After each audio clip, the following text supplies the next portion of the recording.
Nahiwa ang pisngi ng isang lalaki sa Rodriguez, Rizal. Sinaksak kasi siya ng nakaaway na lasing. Ang pinag-awayan sa pagtutok ni EJ Gomez.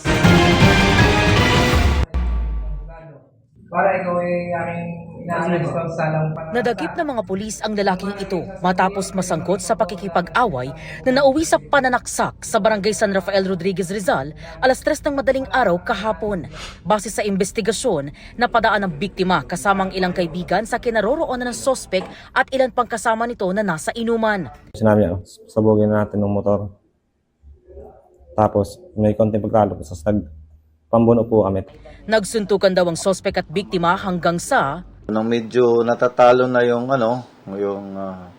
suspect ay pumasok sa loob ng kanilang bahay at kumuha ng balisong kung saan ay ilang beses inundayan ng saksak itong biktima natin at tinamaan nga dito sa mukha niya.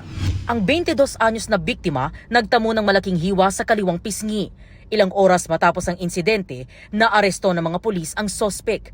Na-recover mula sa sospek ang ginamit sa pananaksak. Ayon naman sa 27 anyos na sospek, hindi siya kundi isa sa mga kasama niya ang nagbiro sa biktima. Paglapit niya, biniro niya lang. Lighteran na natin yan, tol. Tapos parang naano yung isang kasama niya na may kargado din kami dito. Sinubukan pa aniya na pigilan ng away, pero di raw tumigil sa pangahamon ang biktima. Tapos sabi nung nasaksa ko po, sabi niya, sige, kahit magkaduguan tayo dito. Sabi niya, kahit hanggang umaga pa. Tapos sa sobrang ko po, galit ko, pumasok po ako sa bahay. Tapos paglabas ko po, sinunggaban ko po ng saksak. Tutuloy ko pa yung demanda. Para hindi na po maulit sa iba.